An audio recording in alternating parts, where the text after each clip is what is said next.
Hello guys, welcome to the clinical scenarios and this is your case number 25. Now here we have a 53-year-old man who is coming to the office because of difficulty reading the fine print over the last year.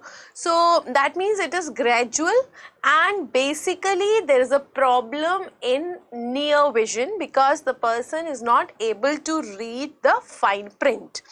Now he has to hold the books, the manuals or the magazines at an arm's length in order to read them.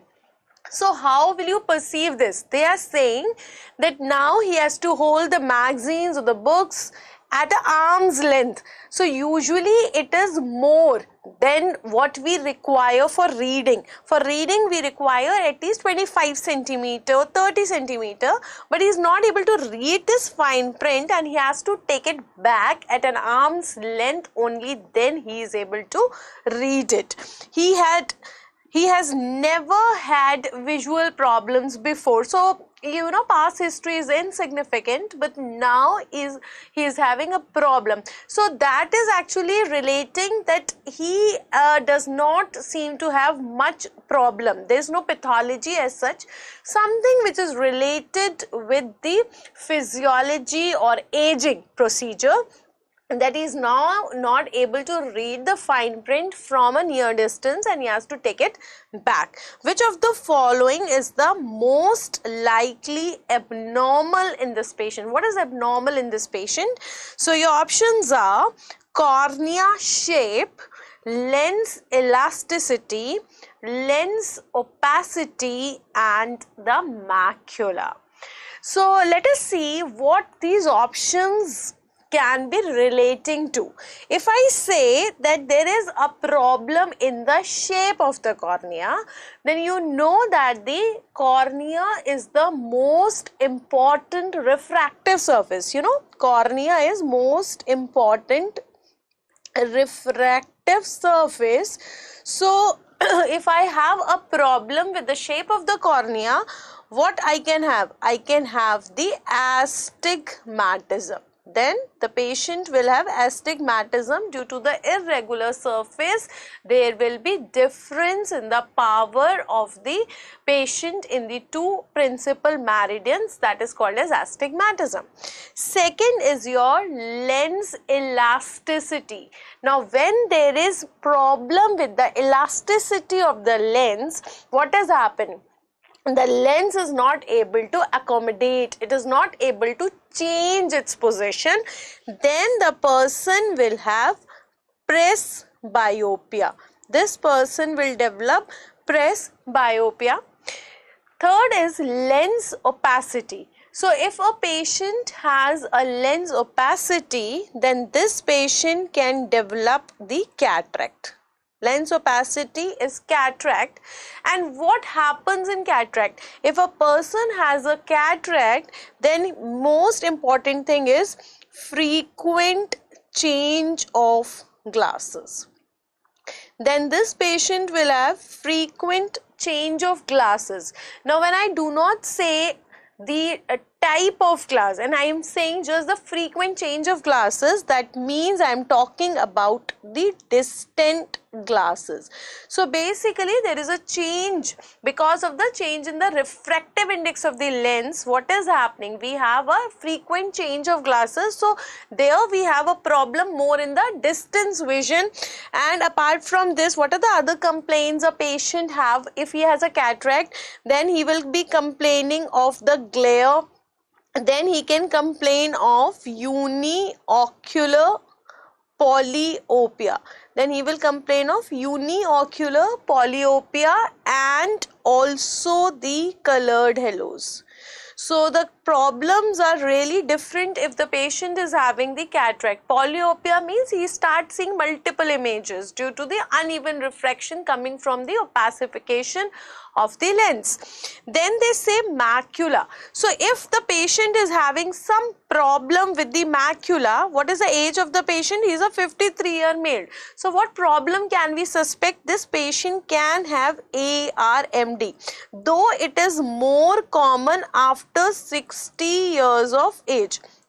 Though this problem is more common, macular degeneration after 60 years of age, but though still suppose I think that this patient may be having some macular disease, so most probably it will be a macular degeneration.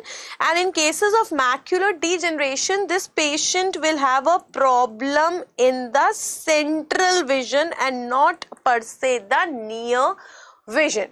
Now try to analyze the problem this patient is having. They say that he was absolutely well. He is not giving you any history of diabetes, hypertension, smoking, any drug history, any family history of pigmentary dystrophy, nothing. It was insignificant. So he was not having any problem. He was not having any smoking history, any other family history, any drug history, any past episode. So there is something which looks that is very, very habitual and could be think of at this age, 53 years. So suddenly he is now not able to read the fine print and he had to take it back at an arm's length and then only he is able to see. So what are you thinking here? That means most probably this patient is having presbyopia, which is common after 40 to 45 years of age, though it may come earlier. There can be cases where we have premature presbyopia. So that can be found in cases of diabetes. Now what happens in this presbyopia? Actually we have the aging. So if the presbyopia is there, I do not require any history of trauma, any drug history, any diabetes or hypertension. Why? Because this is not something which is pathological. It is physiological. It is related to the aging of the lens as well as the ciliary muscle. So what is taking place? There is actually aging of the lens as well as the ciliary muscle, due to which what is happening? The patient is not able to change the shape of the lens. Okay, so now what is happening? Normally during the accommodation, if this is your anterior surface of the lens and this is your posterior surface of the lens, we have got different ROCs. This is anterior ROC 10 mm and then we have the posterior ROC, this is just 6 mm. So normally what is happening during the accommodation, this is becoming again 6 mm. From 10 mm, this is becoming 6 mm, while posterior ROC remains same 6 mm only. So what is happening actually? There is contraction of this ciliary muscle. So the zonules are relaxed. So when these zonules are relaxed, there is a change in the anterior ROC from 10 mm to 6 mm, while the posterior ROC remains the same. Now what happens after the age of 40 years? Because of the aging in the muscle, ciliary muscle, because of the changes, changes in the lens. What these changes are? These changes are the changes in elasticity. Now the lens is becoming harder and harder.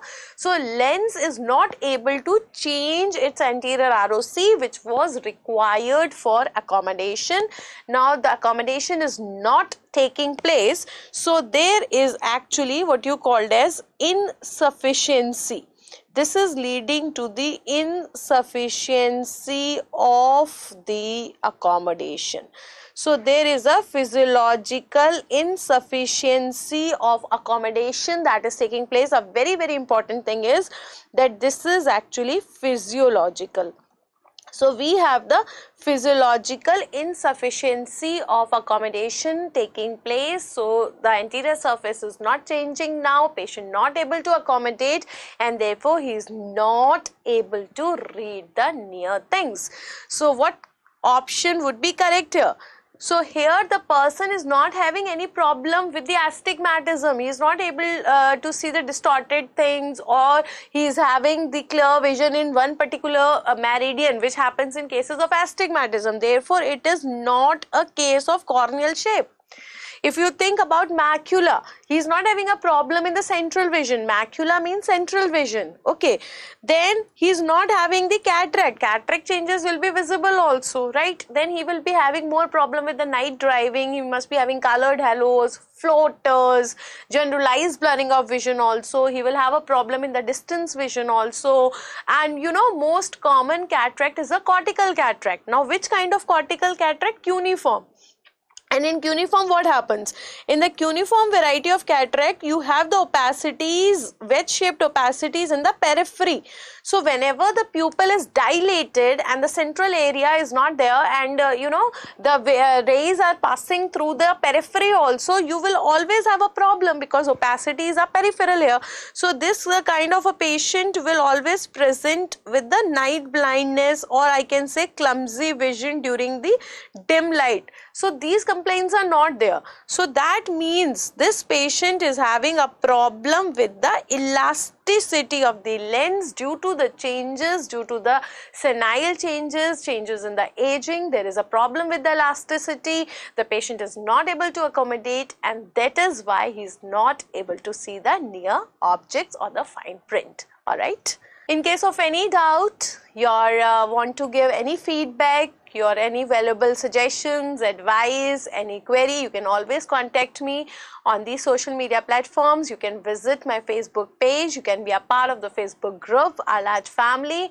You can follow me on the Instagram. You can be a part of the daily quiz on Telegram channel and the group. So I am always open to solve your any query related to your academic problems, okay, or any personal problem which is hampering your studies. Maybe the procrastination, or maybe you are not able to make the schedules, or somebody is COVID positive and therefore not able to concentrate, whatever may be. So you can always send me, you can ping me up, and I will be more than happy to help you. So you are always welcome for any kind of help that I can lend it to you. Thank you and happy ophthalmology.